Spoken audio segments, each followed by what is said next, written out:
USAID funds, இதை பற்றி தான் இந்த பிரத்யேக வீடியோ பதிவு.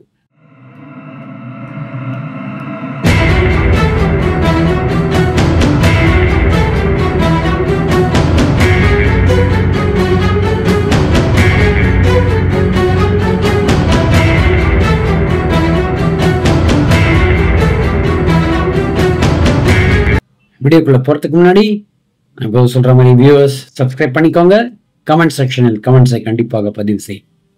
நான் பிரகாஷ் பேசுறேன், மோட்டிவேஷன் நியூஸ் சேனல்.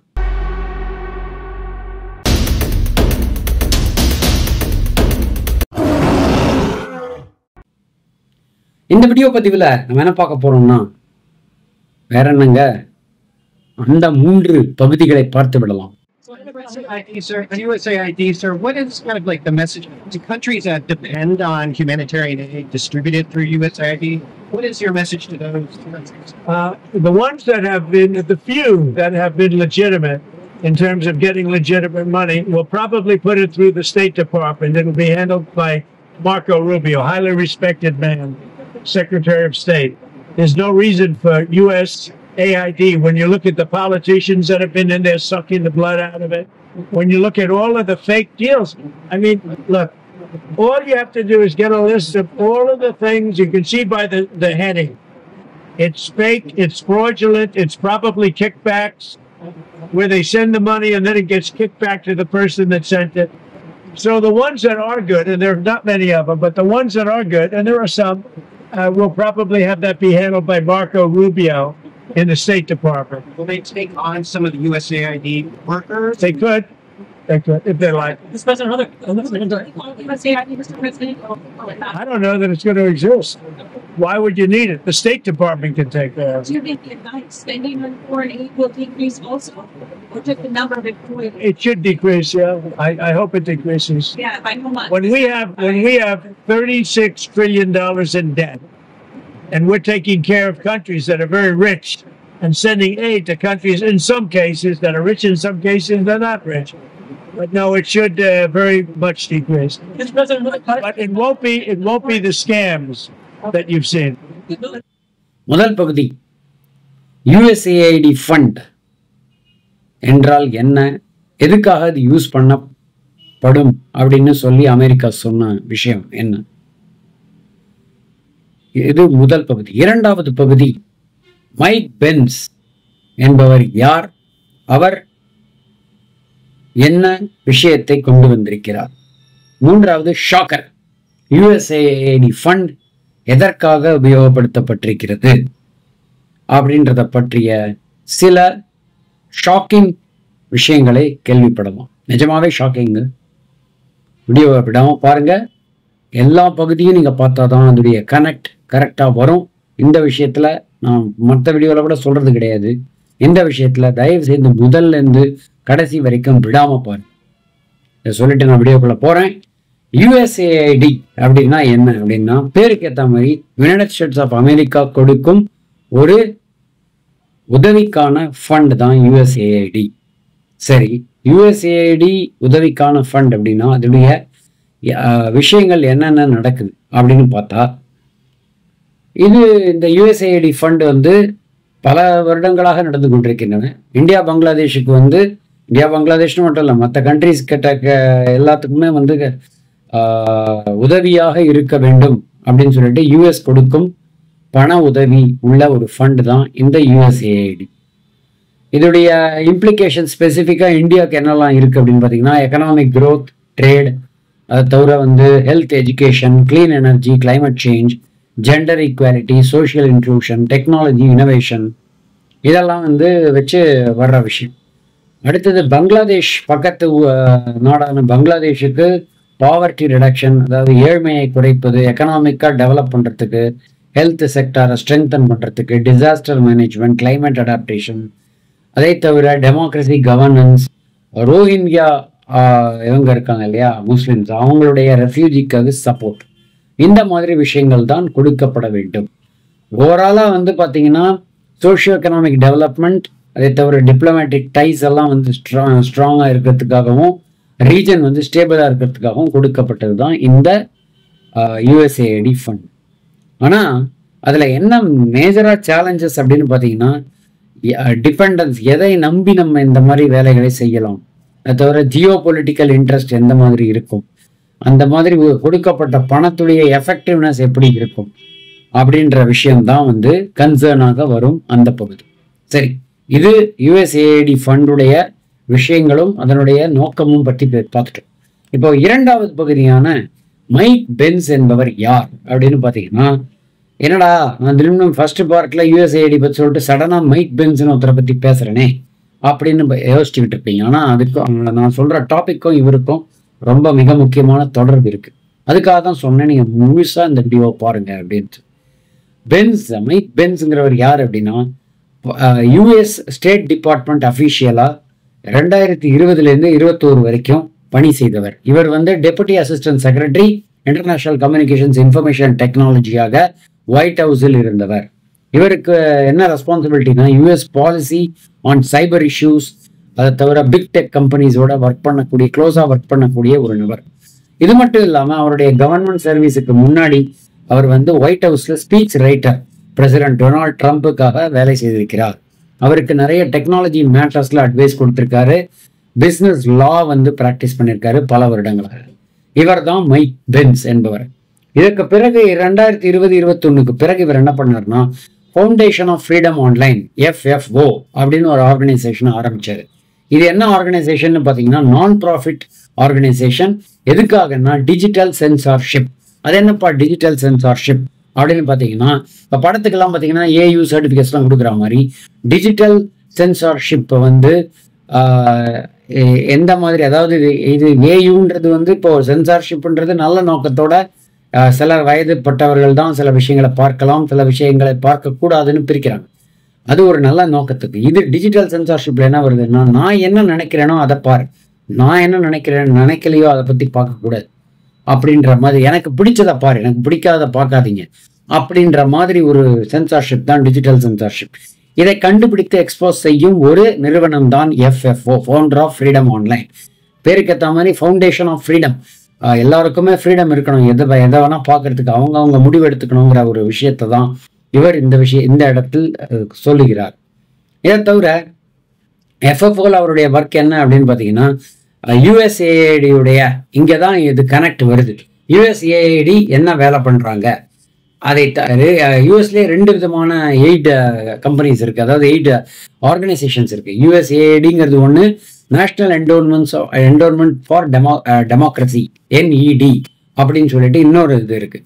ஸோ இந்த யுஎஸ்ஏஐடி NED அதை தவிர யூஎஸ் பேக் பண்ண ஏஜென்சிஸுடைய ரோல் என்ன, சைபர் இதில் எந்த மாதிரி டிஜிட்டல் இன்ஃப்ளூயன்ஸ் பண்ணுகிறார்கள், டிஜிட்டல் சென்சார்ஷிப் பண்ணுகிறார்களா அப்படின்ற பற்றிய சில பொலிட்டிக்கல் சிஸ்டம்ஸ் வேர்ல்டு ஓவர் எப்படி இவங்க ஆக்ட் பண்ணுறாங்க அப்படின்றத பற்றிய ஒரு அலசல் செய்யும் ஏஜென்சி தான் இந்த FFO.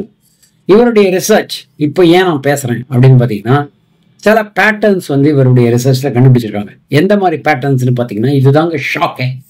அந்த 3வது ஷாக்கருக்கு இதுதான் வந்து ப்ரெல்யூடுன்னு சொல்லலாம், ஒரு முன்னோட்டம். இதுல அவங்க கண்டுபிடிச்ச பேட்டர்ன்ஸ் என்ன தெரியுமா, மீடியாவை வந்து மேனிப்புலேட் பண்றாங்க, சோசியல் மீடியா சென்சார்ஷிப் நடக்குது, அப்போசிஷன் குரூப்ஸ் எல்லாம் வந்து நிறைய ஃபண்ட் பண்ணி டெமோக்ரஸிங்கிற பேர்ல ப்ரமோஷன் நிறைய பண்றாங்க அப்படின்றத தான் இவர் கண்டுபிடித்திருக்கு.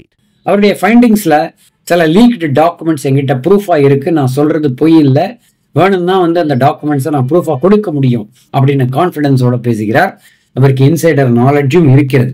ஸோ இதை வச்சு அவர் வந்து விசில் ப்ளோயர், அதாவது உண்மையை உறக்க சொல்பவர்ன்ற மாதிரி, எப்படி யுஎஸ்ஏஐடி சிமிலர் என்டிட்டிஸ் வந்து நிறைய இன்ஃப்ளூயன்ஸ் வேர்ல்டு வைடு வச்சிருக்காங்க அப்படின்றத பற்றிய ஒரு கிளியரா இருந்து, இப்போ ஃபார் எக்ஸாம்பிள் வைக்கிலீக்ஸ் மாதிரி இந்த FFOங்கிறது பெரிய ஒரு ஆர்கனைசேஷன்.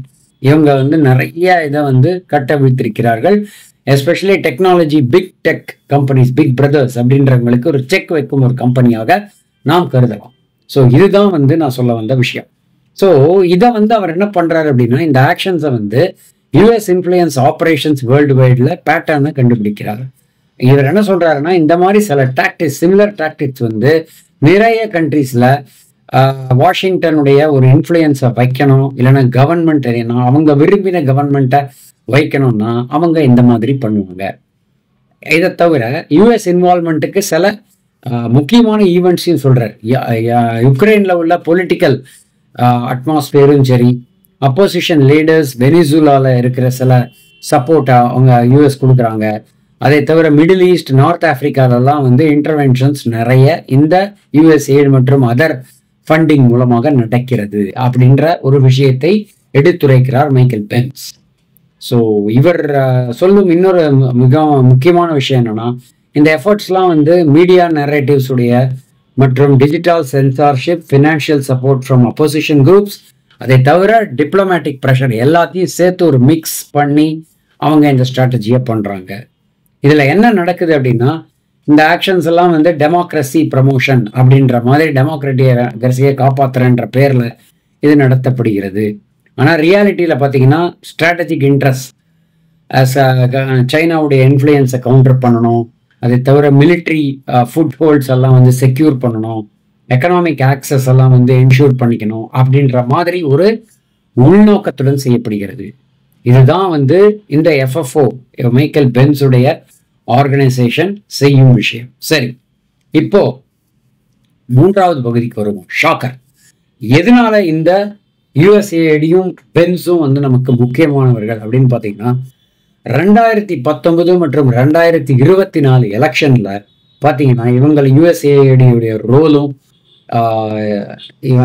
மற்றும் அதர் என்இடி மற்றும் அதர் யுஎஸ் ஃபண்டட் ஏஜென்சிஸுடைய ரோலும் மிக முக்கியமாக இருந்ததுங்கிறது தான் வந்து ஷாக்கர். எதுக்காக அப்படின்னா, இது இந்தியாவை பொறுத்த வரைக்கும் ஆளுங்கட்சியான நரேந்திர மோடி கவர்மெண்ட்டை கவிழ்க்க வேண்டும், நரேந்திர மோடியுடைய இமேஜை கொண்டு வரணும், கீழே கொண்டு வரணும் அப்படின்ற ஒரு எஃபர்ட். இது வந்து சக்சஸ்ஃபுல்லாக நடந்தேறி இருக்கிறது to some extent in 2024 elections. 2019 முடியல அவங்களுக்கு, அப்பவே ஆரம்பிச்சிட்டாங்க. 2024 சாச்சிட்டாங்க மச்சான்ற மாதிரி சாய்த்து விட்டார்கள். அவங்க அப்போசிஷனுடைய ஸ்ட்ரென்த் இன்க்ரீஸ் ஆனது. இது வந்து நியாயமாக நடந்திருந்தா சந்தோஷப்பட வேண்டிய விஷயம். ஆனால் இந்த மாதிரி சில விஷயங்கள்ல ஒரு வாட்ஸ்அப் ஃபார்வேர்ட் 5 நபர்களுக்கு மட்டும்தான் அனுப்ப முடியும் அப்படின்ற ஒரு செய்தி நமக்கு தெரிய வந்திருக்கிறது. அந்த நியூஸுக்கு வந்து எல்லாரும் என்ன சொன்னாங்க, நிறைய ரயட்ஸ் ஃபார்ம் ஆகுது இதனாலன்னு சொன்னாங்க. பட் ஆக்சுவலாக வந்து இவங்க எப்படி வேலை செய்வாங்க அப்படின்ற சொல்லப்படும் விஷயம் என்னன்னா, இவங்க வந்து இந்த ஃபண்டை வச்சு நிறைய இடத்துல டிஜிட்டல் சென்சார்ஷிப்ங்கிற பேரில் நான் வந்து நிறைய பேரை எம்ப்ளாய் பண்ணுவாங்க. அவங்க என்ன சொல்லுவாங்கன்னா, நான் வந்து எந்த இன்ஃபர்மேஷன் உண்மை எது பொய் அப்படின்னு நான் கிளியராக சொல்லிடுவேன் மாதிரி அவங்க களம் இறங்குவாங்க. ஆக்சுவலாக மிஸ்இன்ஃபர்மேஷனை பரப்புறவங்களே என்ன சொல்கிறாங்கன்னா, மிஸ்இன்ஃபர்மேஷன் பரப்பக்கூடாது அப்படின்ற பேரில் வந்து இறங்கி அது மூலமாக ஆக்சுவலான உண்மையான இன்ஃபர்மேஷன் எதுவோ அதை மறைத்து விட்டு அவங்க என்ன விரும்புகிறாங்களோ அந்த இன்ஃபர்மேஷனை பப்ளிக்கு விடுவாங்க. இவ்வளவு வேலைகள், இந்த அடி வேலைகள் யுஎஸ்ஏஐடி மூலமாக நடந்திருக்கிறது. ஸோ இது வந்து இந்தியாவை பொறுத்த வரைக்கும் நம்ம பார்த்துட்டோம். 2024 லோக்சபா எலெக்ஷனில் எப்படி வந்து ஒரு இம்பேக்ட் கொடுத்துருக்கு இது பிஜேபி கவர்மெண்ட்டுக்கு. பிஜேபி சொல்வதெல்லாம் தேசியவாதிகளாக இருப்பவர்கள் சொல்பவர்களெல்லாம் பொய், இதெல்லாம் மிஸ்இன்ஃபர்மேஷன். அவர் வந்து பெரிய லெவலில் விஸ்வகுருன்னா அது உண்மை கிடையாது அப்படின்ற லெவலுக்கு எடுத்துட்டு போயிட்டு அவர் பண்ணிய சில வேலைகள், அவர் வந்து இந்த மாதிரி பண்ணார் அந்த மாதிரி பண்ணார்னு அவங்களே சில விஷயங்களை கலப்பி விடுது. இது போன்ற பல விஷயங்கள் நடந்திருக்கிறது இந்தியாவில். ஆனால் அதையும் மீறி நம்ம ஸ்டெபிலிட்டியை வந்து அவங்களால தடுக்க முடியல. இதுதான் வந்து நிதர்சனமான உண்மை. ஆனால் இதே மைக்கேல் பென்ஸ் என்ன சொல்றாருன்னா, ஹசீனா கவர்மெண்ட் பங்களாதேஷ்ல நாங்கள் வந்து ரொம்ப சக்சஸ் ஆயிட்டோம்ப்பா, எங்களால் அவங்கள ஈஸியாக தகர்க்க முடிஞ்சுது, நாங்கள் சொன்ன இன்ஃபர்மேஷனை நம்பி ஏமாந்துட்டாங்க பங்களாதேஷ்ல, அதுக்கு தகுந்த மாதிரி யூஎஸ் கவர்மெண்ட்டை கொண்டு வந்தோம், ஹசீனாவை தூக்கிட்டோம், அவங்க ஓடி போயிட்டாங்க. இதுதான் யுஎஸ்ஏடைய பவர் அப்படின்ற மாதிரி மைக்கேல் பென்ஸ் சொல்லுகிறார். ஸோ இந்த குற்றச்சாட்டுகள் இப்போ என்ன அப்படின்னு பார்த்தீங்கன்னா, இது அக்யூரேட்டாக இருக்கும் பட்சத்தில் இது வந்து பயங்கரமான ஒரு அலகேஷனாக உலக லெவலில் வந்து உருவெடுக்கிறது.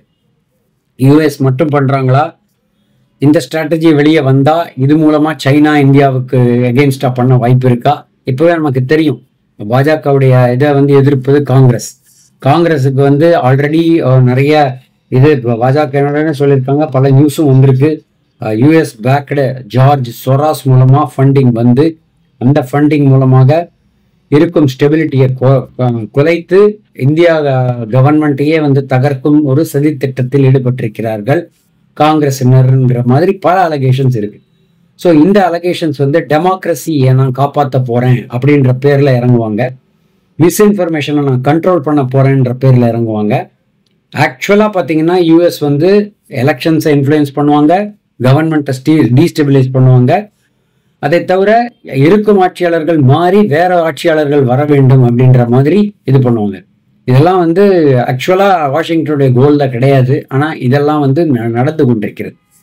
ஜியோ பொலிட்டிக்கல் டென்ஷன்ஸ் ஏற ஏற ஏற எஸ்பெஷலி யூஎஸுக்கும் சைனாவுக்கும் இந்த இன்ஃப்ளூயன்ஸ் ஆப்ரேஷன்ஸ் வந்து ரொம்ப கிரிட்டிக்கல் ஃபேக்டராக கருதப்படுகிறது, எஸ்பெஷலி சவுத் ஏஷியா.